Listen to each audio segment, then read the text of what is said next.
দর্শক এ বিষয়ে আলোচনার জন্য আমাদের সঙ্গে স্টুডিওতে যুক্ত হয়েছেন association of travel agent of Bangladesh আটাবের সাবেক নির্বাহী সদস্য ও মেরাজ এয়ার ইন্টারন্যাশনালের ব্যবস্থাপনা পরিচালক দিদারুল হক। জনাব দিদারুল হক, আপনাকে সময়ের বাণিজ্যে স্বাগত জানাচ্ছি। ধন্যবাদ। আমাদের সহকর্মীর প্রতিবেদনে দেখছিলেন এবং আপনি নিশ্চয়ই অবগত আছেন গেল কয়েকদিন ধরে যে ঘটনা ঘটছে, বেশ কয়েকটি একের পর একই বলা যায় অনলাইন ট্রাভেল এজেন্সিগুলো পালিয়ে গেল গ্রাহকদের শত শত কোটি টাকা নিয়ে। কেন আটকানো যাচ্ছে না? এমনটা হচ্ছে কেন বারবার? এখানে যারা কাজ করতেছে, এটা ওটিএ প্ল্যাটফর্ম যারা নিয়ে আসতেছে সরকারকে, তো তারা যে কথাগুলো বলতেছে স্টার্টআপের নামে, ডিজিটালাইজেশনের নামে, এই কথাগুলো বলে আকর্ষণ করছে, কিন্তু অর্থনৈতিক ব্যবসার যে নীতিমালা সেগুলো তারা মেনটেন করছে না। যেমন তারা কিভাবে পুঁজি আনতেছে বাইরের থেকে বা ভিতর থেকে, যারা সামনে আছে তাদের শেয়ার কতটুকু, এবং এসেই তারা ক্যাপিটাল বার্ন করছে। আমাদের দেশে ক্যাপিটাল বার্ন করলে এখানে একটা মধ্যস্বত্বভোগী গড়ে ওঠে, যেটাকে আমরা B2B বলি আর কি। এই B2B লেভেলে যারা বিজনেসম্যান তাদেরকে তারা আইডি দিয়ে দিয়েছে। আইডি দেওয়ার পর তাদের কাছ থেকে ক্যাশ টাকা অনেক নিয়েছে এবং অনেক ক্যাশ টাকা তারা ডিপোজিট করছে। এটা কিন্তু নিয়ম না, আমাদের সরকারের কোনো নীতিমালা এগুলি নেই, এগুলি দেখারও কেউ ছিল না। দ্বিতীয় হচ্ছে, আপনি যদি এয়ারলাইন্স যে ফেয়ারটা তাদের GDS-এ, গ্লোবাল ডিস্ট্রিবিউশন সার্ভিসে যে ফেয়ারটা আমরা দেখি, সেটার চেয়ে আপনি কম দামে, অনেক কম দামে, আপনি কাস্টমার লেভেলে না, আপনি B2B লেভেলে এগুলো দিচ্ছেন। তাহলে এখানে যে ক্যাপিটালটা বার্ন হচ্ছে, how you cover this burn? আপনার ক্যাপিটাল তো ক্ষয় হয়ে যাচ্ছে। কোন কনসেপ্ট থেকে তারা এই কাজগুলো করছে? এটা একদম ইভ্যালি যেভাবে পালিয়ে গিয়েছে এবং এটা রিকভার করতে পারে না, এবং সেম ঘটনাটা এখানে ঘটছে। এখন হয়তো তারা বলতেছে যে ছোট ছোট যে অফলাইন ট্রাভেল এজেন্সি, তাদের ভাষায় conventional travel agency, traditional travel agency, তাদের কাছ থেকে ব্যবসাটা তারা কেড়ে নিচ্ছে। কেড়ে নেওয়ার পরে তারা হয়তো একসময় হতে মনে করছে তাদের ছোট ছোট প্রতিদ্বন্দ্বীগুলো শেষ হয়ে যাবে এবং পরে পুরো মার্কেটটা আমাদের দখলে আসবে, এবং এই মার্কেটটা আমরা ইউরোপ আমেরিকার মতন আমাদের দখলে নিয়ে নেব, alibaba.com-এর মতন। এরকম একটা ইয়াং জেনারেশন যারা এখন আছে, তারা এই কনসেপ্ট থেকে বিজনেসটা স্টার্ট করতে পারে, আই ডোন্ট নো। আবার কেউ কেউ বলতেছে যে প্রতারণার উদ্দেশ্যে আসছে, আমি সেটা বলতে রাজি না। তারা ব্যবসাটা তো অনেক দিন ধরেই করছে, তারা যে অনেকটা কম টাকায় টিকিট বিক্রি করছে, সেটা তো প্রকাশ্যেই করছে। প্রকাশ্যে থাকার পরও ব্যবস্থা নেওয়া যায়নি কেন? প্রকাশ্যে করতেছে, আমি যতটুকু জানি প্রশাসন লেভেলও এটা জানানো হয়েছিল, কিন্তু তারা বলতেছে ওরা কম দামে পারে, আপনারা পারেন না কেন? দেখেন, এটা তো তার নিজের প্রোডাক্ট না, সে তো আরেকজনের প্রোডাক্ট এনে বিক্রি করছে, মাঝখানে তার একটা কমিশন আছে, সেই কমিশনটা তো সে ছেড়েই দিচ্ছে, আবার তার ক্যাপিটাল থেকেও সে ছেড়ে দিচ্ছে। এখন আমরা জিজ্ঞেস করেছি যে আপনারা এগুলি কিভাবে বার্ন করেন, how you manage this thing, how you recover this thing? ওনারা বলে যে আমাদেরকে ব্যাংক কিছু সাপোর্ট দেয়, ওয়ালেট থেকে কিছু পায়, তারপরে আমরা ইয়ারলি যে টার্গেট আছে সেই ইনসেন্টিভ থেকে কিছু পাবো, তারপরে আমাদের GDS কিছু সাপোর্ট দেয়, এগুলি নিয়ে আমাদের হয়ে যায়। কিন্তু আমরা হিসাব করে দেখেছি যে এগুলি নিয়েও তারা আরও ডিসকাউন্ট দিচ্ছে, কারণ ওদের ভিতরে কম্পিটিশন আছে, ওরা তো 4-5 জন আছে, হ্যাঁ, কে কত কম দিচ্ছে। এখন B2B লেভেলে আমাদের অনেকে দেখতেছে যে সবচেয়ে কম দিচ্ছে তারটা ইস্যু হচ্ছে, লোভে পড়ে ইস্যু করার পরে এখন দেখা যাচ্ছে ওই লোক তো তার ক্যাপিটাল ক্ষয় করতেছে। এখন ক্ষয় করার পরে সে আর সার্ভাইভ করতে পারছে না, তাকে তো 15 days পর এয়ারলাইন্সে পেমেন্ট দিতে হচ্ছে।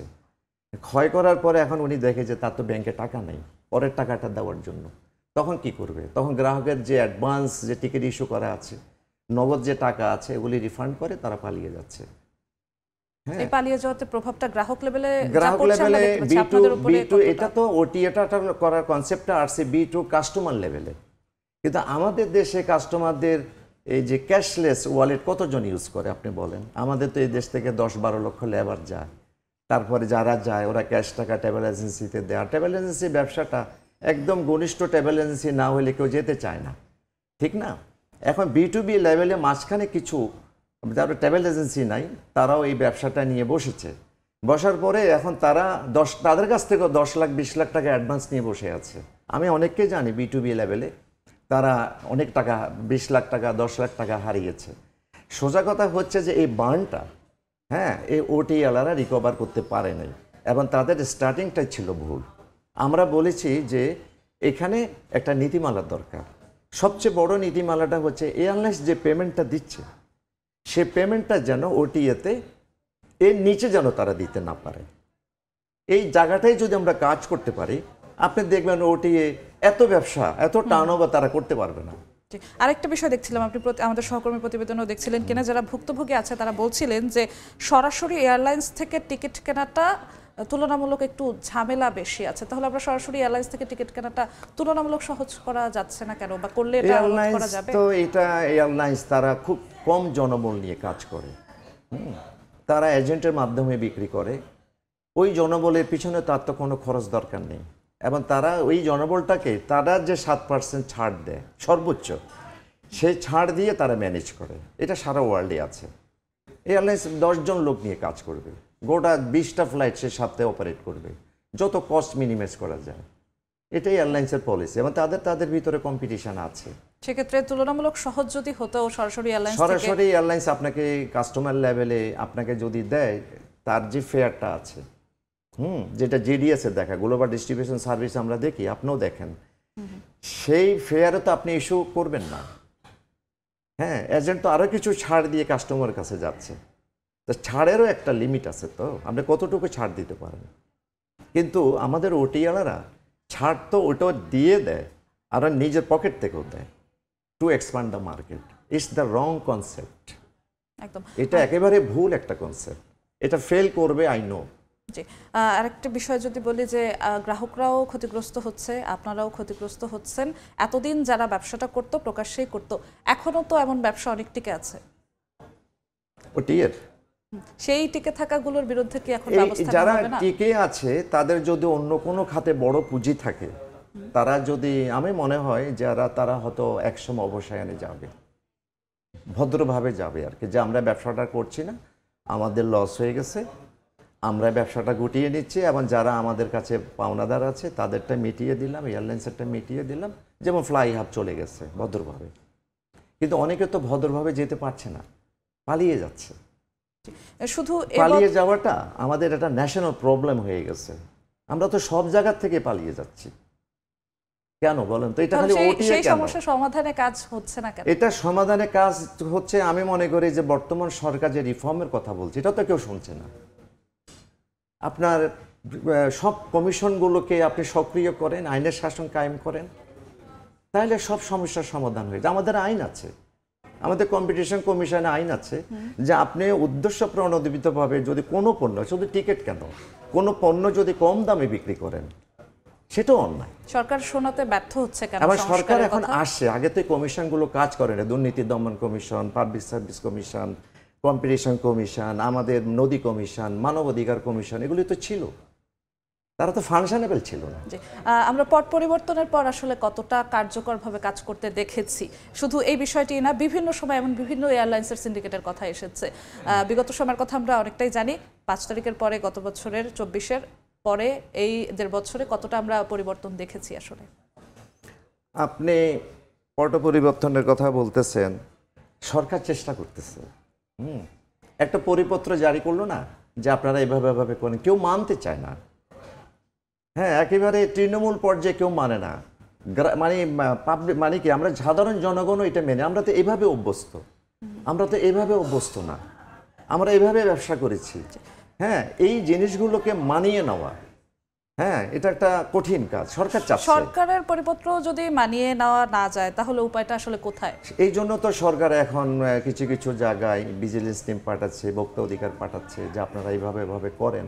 এখন আমাদের তো দীর্ঘদিনের একটা চর্চা, সেই চর্চার থেকে আমরা যেই জায়গায় অভ্যস্ত হয়ে গিয়েছে, ওই জায়গা থেকে আপনি যদি কারো কাছে আইনের কথা বলেন যে আপনার এটা ঠিক হচ্ছে না, করে রাখেন আপনার এইসব কথা, আমরাও মানি না, কিন্তু আমাদেরকে এটা মানিয়ে নিতে হবে, মানতে সময় লাগবে। সব জায়গায় তো আপনি দেখছেন। হ্যাঁ, তবে আমি আপনাকে যেটা বলতে চাই, ওটিআলাদেরকে খুব কন্ট্রোলে আনতে হবে। একটা জায়গা, অনেক নীতিমালা আছে, সেগুলো তো দেখবেই। একটা জায়গা বর্তমান যেটা, সেটা হচ্ছে যে এয়ারলাইন্স যে পেমেন্টটা তারা যেটা ডিসক্লোজ করে তাদের স্ক্রিনে, যেটা অ্যাপ্রুভ, তার নিচে তারা কোনো লেভেলে এটার জন্য না দেয়, কারণ ওখানে যে লাভটা থাকবে সেটা তো ওটিএ, কোনো ওটিএ প্ল্যাটফর্মকে যেন প্রমোট না করে, এমনটা না। ওটিএ আমাদের এয়ারলাইন্সটা একটা পেমেন্ট আমাদেরকে অ্যাপ্রুভ করে দেয়, যে দিস ইজ মাই প্রোডাক্ট, আমার প্রোডাক্টের এই দাম। ধরেন আপনি ঢাকা থেকে লন্ডন যাবেন 22 তারিখে, 22শে নভেম্বর, ওখানে আমি যখন ক্লিক করি, তখন ওদের ফেয়ারটা আসে, এবং 10টা ফেয়ারও আসে। কোন এয়ারলাইন্সের পেমেন্ট কত সেটাও আসে, যেটা কম সেটা গ্রাহক করে তা না, কানেকশানের ব্যাপার আছে, এয়ারলাইন্সের নানান বিষয় আছে, গ্রাহক সিদ্ধান্ত নেবে যে আমি কোনটা নেব। এখন যে পেমেন্টটা ওখানে শো করে, ওটিএ করে কি, সে পেমেন্টটা 15-20% ডিসকাউন্টে ছেড়ে দেয়। তাহলে যে কনভেনশনাল ট্রাভেল এজেন্সি যারা বার্ন করে না, তাদের গ্রাহকরা তো ওদিকে চলে যাচ্ছে। হ্যাঁ, গ্রাহকরা যাচ্ছে না, B2B লেভেলের মাধ্যমে চলে যাচ্ছে। এটা হয়েছে একটা ভারসাম্যহীনতা দেখা দিচ্ছে আমাদের ট্রাভেল মার্কেটে, যে সেটা হলো যে আমাদের কতজন ট্রাভেল এজেন্সির ভিতরে কত টাকা টার্ন ওভার হয়, পুরো টাকাটা ওটি এর ওখানে চলে গেছে। চলে যাওয়ার কারণে একটা ভারসাম্যহীন অবস্থা ব্যাংকিং সেক্টরে হয়েছে। এই যে যারা ওটিএ নিয়ে পালিয়ে গিয়েছে, কিন্তু এয়ারলাইন্সের কোনো টাকা নষ্ট হয়নি। আমি এটা নিশ্চিত বলতে পারি, কারণ এয়ারলাইন্স পুরাটাই নন ফান্ডেড সিকিউরিটি নিয়ে।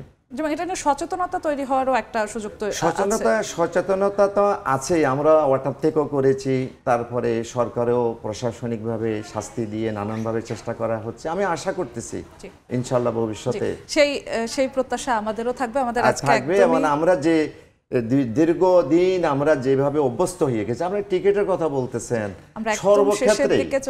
সর্বক্ষেত্রে আমরা একই অবস্থায় আছি, তো সেগুলি একটা সময় লাগবে। সময় স্বল্পতার জন্য আমাদের আজকে এখানেই শেষ করতে হচ্ছে। আপনাকে অসংখ্য ধন্যবাদ। আমাদেরও প্রত্যাশা থাকবে এরকম স্ক্যাম যেন আর না হয়। আপনাকে অসংখ্য ধন্যবাদ। দর্শক, আমরা আলোচনা করছিলাম অনলাইন ট্রাভেল এজেন্সি বিগত সময়গুলোতে একের পর এক যে পালিয়ে যাওয়ার ঘটনা ঘটেছে তার প্রভাব নিয়ে, এবং আমাদের সঙ্গে এ বিষয়ে আলোচনা করার জন্য স্টুডিওতে যুক্ত হয়েছিলেন আটাবের সাবেক নির্বাহী সদস্য দিদারুল হক।